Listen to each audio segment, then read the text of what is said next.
Stanley decided to go to the staff lounge to check on his co-workers. He never functioned well by himself and constantly needed support and guidance from others, so the thought of total solitude was terrifying to him. When Stanley came to a set of 2 open doors, he entered the door on his left.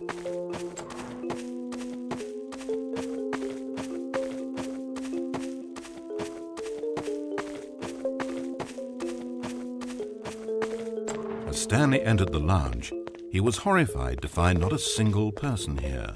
He decided he would walk up to see his boss, hoping that he would find an answer there.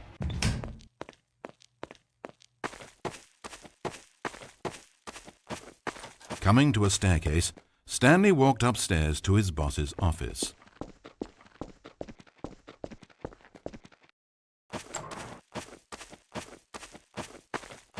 Entering his manager's office, Stanley was once again stunned to discover not an indication of any human life. It was at this point that he began to feel dizzy and a little sick, and even thought he might pass out, when suddenly he noted, yet incredibly, by simply pushing random buttons on the keypad, Stanley happened to input the correct code by sheer luck. Amazing. Stanley ventured forth into the newly opened. As he drew deeper into the bowels of the building, Stanley had no idea where he was or what this place held. And just as he began to think he might not discover a thing, he emerged into a long room to find rows and rows of monitors, screens with a number above it. Stanley noticed, however, that these were not random numbers, but the number of employees who worked in the building, his co-workers. Even his own number, 427, had a place on the wall. But why a setup so elaborate, he asked. Was this simple surveillance or something even more? And as if in answer to his question, the wall slid open before him, revealing the ultimate truth of the situation. An enormous control panel, Stanley discovered, but not one that controlled simple machinery. Buttons were labeled with emotions: happy, sad. Levers and knobs controlled actions: walking, eating, doing work, or watching TV. Every input on this device monitored not the functions of a machine, but of a human being. And the reality began to sink in.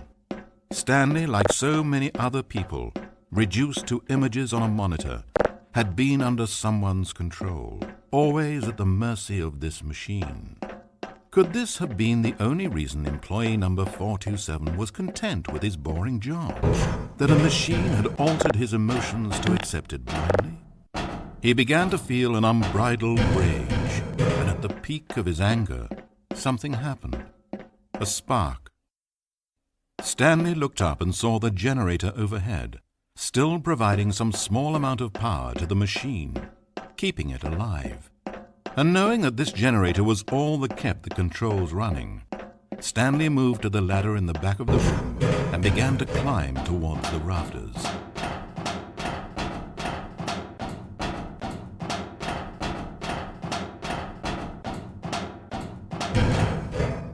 The higher Stanley climbed, the closer he felt to freedom, the further from enslavement.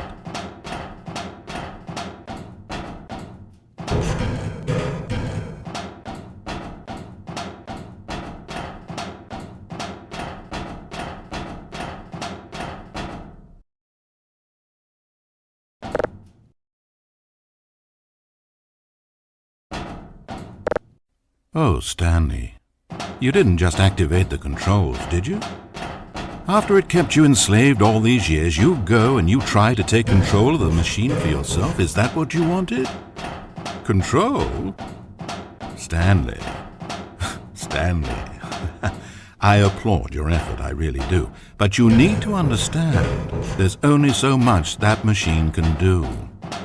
You were meant to let it go, turn the controls off and leave. If you want to throw my story off track, you're going to have to do better than that.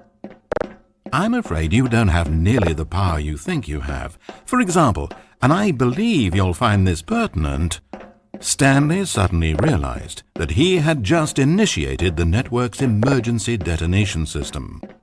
In the event that this machine is activated without proper DNA identification, nuclear detonators are set to explode, eliminating the entire complex. How long until detonation then? Oh, let's make it say, 2 minutes. Now, this is making things a little more fun, isn't it, Stanley? Go ahead, play with those controls all you like. The real controls are where I'm sitting. Did you really ever believe you held any power? Did you not think I knew what I was doing? When I erased your co-workers and turned off the machine, I was offering you freedom, an escape. I didn't have to do that. I've run this story many times, and I don't always set you free. Sometimes you just sit there, day after day after day, doing your job forever, and then dying alone. But when I actually give you the freedom to control your own actions, it's not enough. I let you go, and you trapped yourself just the same. You just weren't made to handle this sort of responsibility, I'm afraid. But you know what you were made for? Pushing buttons. You get it now? Now I'm enjoying this. Tell you what, I'll throw some extra time on the clock just because I'm having so much fun. There we go. You see, I want to watch you for every long second you try to puzzle this out. After all, it should make sense, right? The timer, the nuclear detonation, the mysterious facility, it's all here. This is a video game. Except for one thing there, hero. You've got no weapon, no vehicle. You don't even know where you're going. When you saw that timer, you just instinctively started trying to find an exit, didn't you? In fact, I bet you're still looking for a way out. I bet you're clicking on everything in this room, trying to open doors or vents or something and solve the puzzle, as though this game has a solution, as though it can be won. That timer is not a catalyst to keep things moving along.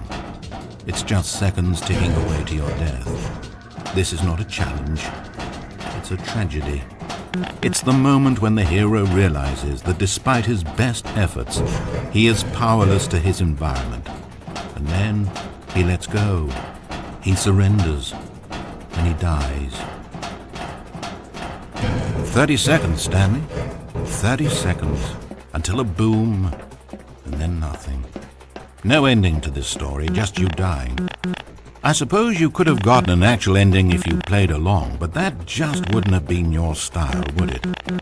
Instead, you'll perish knowing that the only choice you made here was to turn on that machine and to start this timer.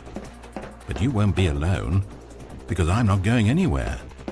I'll be here to watch every second of your inevitable life from the time we fade in until the moment I say, happily ever after.